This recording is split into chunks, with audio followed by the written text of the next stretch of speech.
السلام علیکم، میرا نام مبشر لقمان ہے. آپ کو ایک میں بہت انٹرسٹنگ واقعہ بتاؤں گا.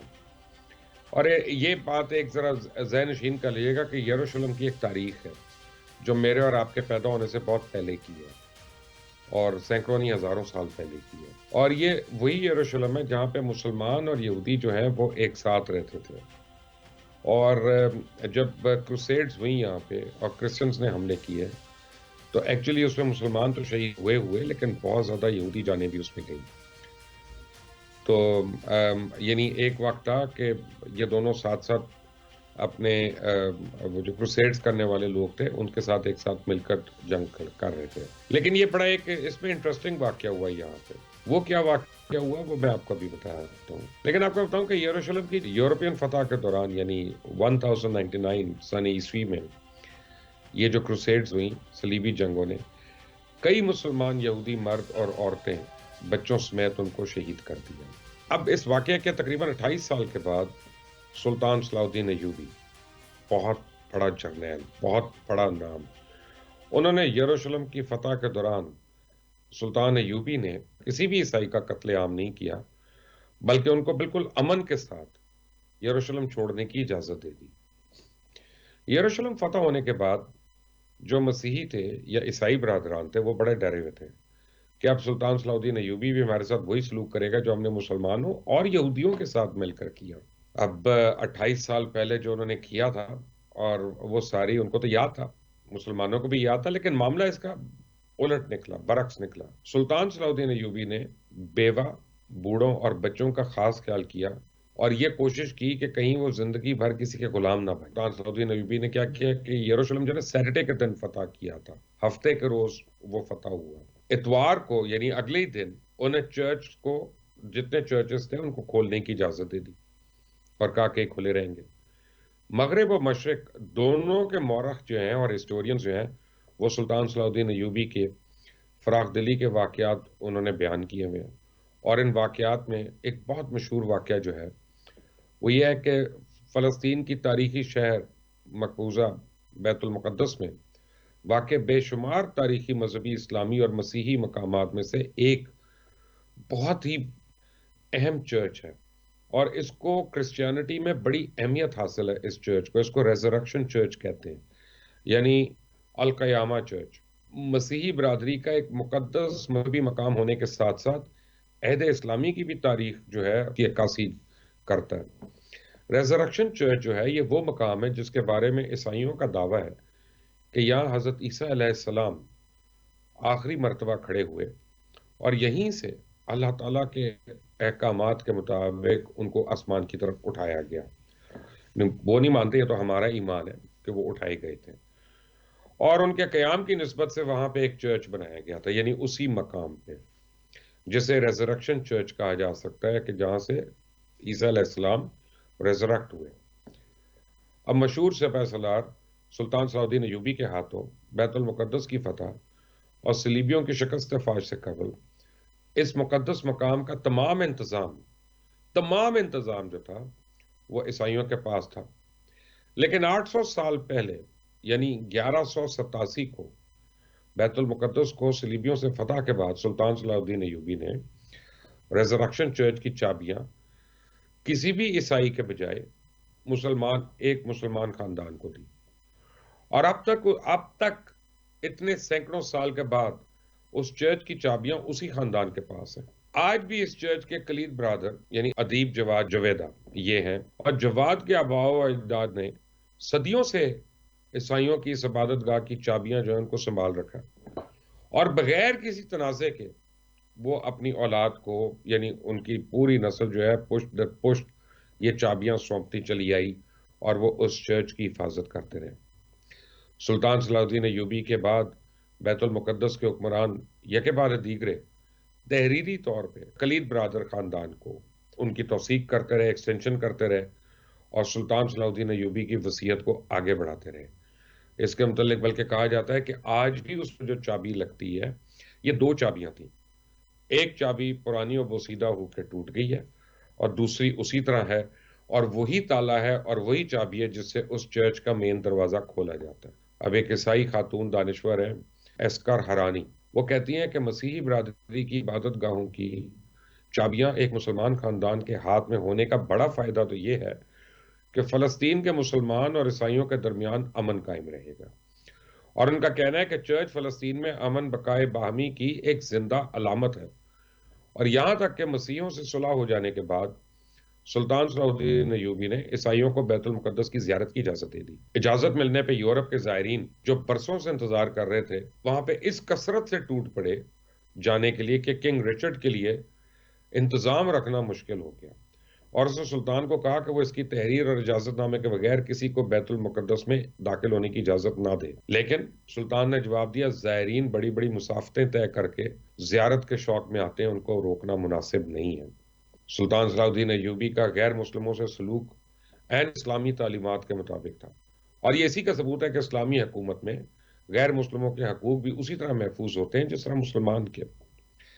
اس لیے سلطان صلاح الدین ایوبی کی بہادری، فیاضی، حسن خلق، سخاوت اور بردباری کے باعث نہ صرف مسلمان بلکہ عیسائی اور یہودی بھی ان کو انتہائی ادب کے ساتھ دیکھتے۔ صلاح الدین ایوبی نے بیت المقدس میں داخل ہو کے وہ ظلم نہیں کیے جو اس شہر پہ قبضے کے وقت اور افواج نے کیے۔ سلطان صلاح الدین ایوبی ایک مثالی فاتح کی حیثیت سے جب بیت المقدس میں داخل ہوئے، انہوں نے زر فدیہ لے کر ہر عیسائی کو امان دے دی، اور جو غریب عیسائی تھے، اپنا فدیہ نہیں دے سکتے تھے، تو ان کا فدیہ یا اس فدیہ کی رقم سلطان صلاح الدین ایوبی اور ان کے بھائی ملک عادل نے خود ادا کی، اور اس طرح وہاں کے بسنے والے عیسائی اور مسیحی برادران جتنے بھی ہیں وہ آج بھی سلطان ایوبی کو بہت عزت کی نگاہ سے دیکھتے ہیں۔ اب حالت دیکھ لیں کہ بیت المقدس 761 سال مسلسل مسلمانوں کے پاس رہنے کے باوجود وہاں پہ جو عبادت گاہیں تھیں ان کی حفاظت ہوئی۔ اب دوسری جانب اہل مغرب کا رویہ حد درجے جارحانہ ہے۔ مذموم کارٹونز کو اظہار رائے کی آزادی کا بہانہ بنا کر اہتمام کیا جاتا ہے، شائع کیا جاتا ہے، مسلمانوں پہ ظلم کیے جاتے ہیں اور ان کو دہشت گرد قرار دیا جاتا ہے۔ اس وقت اسلام و مسلمانوں کی مخالفت اور ان کی تحقیر میں امریکہ کو قیادت کا مقام چاہیے، اور حاصل بھی ہے۔ جتنے مسلم ممالک امریکہ نے فتح کیے شاید ہی کسی اور نے کیے ہوں، اور جو حال انہوں نے مسلمانوں کا کیا اور جو سلوک و روا رکھتے ہیں وہ کسی سے ڈھکا چھپا تو نہیں ہے۔ آپ دیکھ لیں، عراق کی مثال لے لیں، آپ افغانستان کی مثال لے لیں۔ اب سوال یہ پیدا ہوتا ہے کہ اسلامی فاشزم جو ہے اس کی اصطلاح ان کے ذہنوں کی اختراع ہے۔ یہی وہ لوگ ہیں جن کو اپنی جمہوری اور ثقافتی قدروں اور کارناموں پر ناز بلکہ غرور بھی ہے، انسانی حقوق اور مذہبی آزادی کے سب سے بڑے علمبردار بھی ہیں، لیکن حقیقت میں جب آپ ان کو سلطان صلاح الدین ایوبی سے کمپیئر کرتے ہیں تو آپ کو ایک بہت بڑا فرق نظر آتا ہے۔ عراق کے ابو غریب جیل میں مسلمان قیدیوں کے ساتھ کیے جانے والا سفاکانہ سلوک اور اس کی تہذیبی برتری کی کلئی کھولنے کے لیے کافی ہے۔ اتنا ہی نہیں، گوانتانامو بے میں قائم امریکن جیل میں جو صحیح معنی میں ایک عقوبت خانہ ہے، سینکڑوں مسلمانوں کو بغیر مقدمہ چلائے قیدی بنا کر رکھا گیا اور ان کے ساتھ انسانیت سوز سلوک کیا جاتا رہا۔ اس جیل میں قرآن پاک کے ساتھ گستاخی کے بھی واقعات ہوئے۔ مغربی ممالک بالخصوص یورپ کے اندر دوسری جنگ عظیم میں جو یورپ کے اندر ایک ہولوکاسٹ ہوا، جو نازی جرمنی میں جو کیا گیا اور مختلف نیشنلٹیز کے ساتھ کیا گیا جن میں یہودی پیش تھے، یعنی پتہ نہیں کتنے ملین لوگوں کو کنسنٹریشن کیمپس میں بے دردی سے مارا گیا۔ آج وہی آپ چیز کشمیر کے اندر دیکھ رہے ہیں، مقبوضہ کشمیر کے اندر، کہ آج 7 سال ہو گیا ہے اور کشمیر ابھی بھی کرفیو کے اندر ہے۔ تو یہ ایک دنیا کا سب سے بڑا کنسنٹریشن کیمپ بنا ہوا ہے۔ گجرات کے مسلمانوں کے ساتھ کیا ہوا، یو پی اور بہار کے مسلمانوں کے ساتھ کیا ہوا اور کیا ہو رہا ہے ابھی بھی آپ ہندوستان میں آپ دیکھ رہے ہیں۔ تو اب جب یہ ہو رہا ہے اور اس کے اوپر اہل مغرب کی آنکھیں نہیں کھلتی تو پھر بڑا دکھ ہوتا ہے، تکلیف ہوتی ہے کہ 2 عالمی جنگیں جس میں کروڑوں انسان کا خون پانی کی طرح بہایا گیا، وہ کس کی ذات سے منسوب ہے؟ کیا مسلمانوں نے شروع کی؟ جاپان پر انسانی تاریخ میں پہلی بار ایٹم بم گرانے والے کیا مسلمان تھے؟ ویتنام پہ وحشیانہ بمباری کرنے والے کیا مسلمان تھے؟ افغانستان اور عراق میں معصوم مسلمانوں کو جنگ کی بھٹی میں جھونکنے والے کیا امریکہ اور اس کے طفیلی دوسرے ممالک نہیں تھے؟ اسی پس منظر میں سوال یہ پیدا ہوتا ہے کہ آخر مغرب کے ارباب اختیار نے صرف مذہب اسلام اور اس کے پیغمبر آخر محمد رسول اللہ صلی اللہ علیہ وسلم اور ان کی مذہبی کتاب کے ساتھ ہر طرح کا ناشائستہ حرکات کو جائز کیوں قرار دے رہا ہے؟ آج جو فرانس میں ہو رہا ہے اس کی مذمت کیوں نہیں ہو رہی ہے؟ یہودی ہوں یا عیسائی ہوں، ٹھیک ہے ہماری ان سے جنگیں بھی رہیں، لڑائیاں بھی رہیں، لیکن آپ مسلمانوں کی تاریخ اٹھا کے دیکھ لیں۔ میں نے آپ کو ایک سلطان صلاح الدین ایوبی کی مثال دی کہ اس نے نہ صرف ان کی حفاظت کی، ان کے لیے فدیہ دیا، ان کے لیے ان کی بلکہ مذہبی مقامات کی قدر بھی کی اور ان کے اندر زائرین کو بھی آنے دیا اور لاتعداد زائرین کو آنے دیا۔ سیمیل ہنٹنگٹن نے اپنی کتاب تہذیبوں کے ٹکراؤ یعنی کلیش آف سیولائزیشنز میں لکھا ہے کہ مغرب کے لیے اصل مسئلہ اسلامی بنیاد پرستی یعنی اسلامک فنڈامنٹلزم نہیں بلکہ اسلام ہے، جو اپنی ایک الگ تہذیب رکھتا ہے اور وہ تہذیب مغرب سے بالکل مختلف ہے، کہیں یہ بھی کہہ سکتے ہیں اس کا تصادم ہے۔ اس تہذیب کے پیروکار یہ پختہ یقین رکھتے ہیں کہ اسلامی تہذیب دوسری تمام تہذیبوں سے بہتر ہے، ان پر فوقیت رکھتی ہے۔ اس نے یہ بھی لکھا کہ مستقبل میں اسلام مغرب کا اس طرح کا حریف ہوگا جس طرح کبھی کمیونزم تھا، بلکہ شاید اس سے بھی زیادہ خطرناک ہو جائے۔ موجودہ دور میں جبکہ مسلمان دنیا کے ہر خطے میں سیاسی اور تہذیبی اعتبار سے مکمل طور پہ مغلوب اور شدید نوعیت کی مذہبی اختلافات میں مبتلا ہیں، مغرب کی طرف سے اسلام کی مخالفت بظاہر عجیب لگتی ہے۔ اس مخالفت کے کئی اسباب کی نشاندہی کی گئی ہے، مثلاً یہ کہ وہ مسلمانوں کی مذہبی بیداری یعنی ریلیجس ریوائولزم سے خائف ہیں۔ انہوں نے اسلامی تہذیب کو اس طرح مغرب اور جمہوری اقدار کا حریف سمجھا جیسا کبھی کمیونزم کو اپنا مد مقابل سمجھا۔ اور یہ بات صحیح ہے کہ اسلام سیکولرزم کے مذہبی تصور کا مخالف ہے، کیونکہ اسلامی ریاست کی بنیاد خدا پرستی کے تصور پہ قائم ہے، لیکن وہ جمہوری قدروں کے مخالف نہیں بلکہ ان کے حامی ہیں۔ ان کا تاریخی ثبوت فاروقی خلافت میں ہے، لیکن یہ بھی حقیقت ہے کہ اسلام کا شورائی یا جمہوری نظام بہت جلد ملوکیت میں تبدیل ہو گیا اور بدقسمتی سے دوبارہ آج تک یہ نظام کہیں قائم نہیں ہو سکا صحیح حالت میں۔ آج ایک پرابلم ہے، ہم اس کی بات کریں تو بڑے ہمیں مسائل کا سامنا کرنا پڑتا ہے۔ سچ تو یہ ہے کہ ایران میں جو مذہب پریکٹس ہو رہا ہے وہ سعودی عرب سے مختلف ہے، جو سعودی عربیہ میں پریکٹس ہو رہا ہے وہ ہمارے ہاں کافی مسالک سے مختلف ہے۔ میں صرف فروعی اختلافات کی بات نہیں کر رہا، بڑی بنیادی چیزوں کے اختلافات ہیں ہمارے۔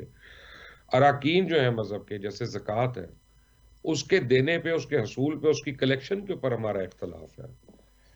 ہمارا تو فرق جو ہے وہ روزہ کھولنے اور روزہ افطار کرنے کے اوقات کار پہ ایک نہیں ہو رہا، ہونا چاہیے ایک نہیں ہو رہا۔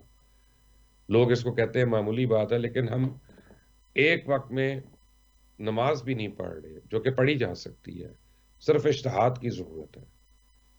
آج بھی اگر اسلام اور عالم اسلام میں ایسے علماء دین ہوں جو مجتہد ہوں اور اجتہاد کر سکے تو تمام امت مسلمہ جو ہے وہ ایک سمت پہ رہے گی، ان میں آپس میں کسی قسم کا اختلاف نہیں ہوگا۔ کیونکہ ایک بات یاد رکھیں، آپ شیعہ ہوں، سنی ہوں، اہل حدیث ہوں، بریلوی ہوں، دیوبندی ہوں، حنفی ہوں، جو مرضی آپ ہوں، جس مرضی مسلک سے آپ کا تعلق ہو، ایک غیر مسلم کے لیے آپ مسلمان ہیں، وہ سب کو ایک نظر سے دیکھتے ہیں۔ وہ ہم جو ہے ہم ایک دوسرے کو ایک نظر سے نہیں دیکھ رہے، اور یہ ہماری ایک بہت بڑی کمزوری ہے۔ ہمیں اس کا سوچنا ہے، اس کا حل بھی نکالنا ہے، سوچنے کی بات ہے۔ مجھے اپنی رائے ضرور دیجیے گا کامنٹس میں۔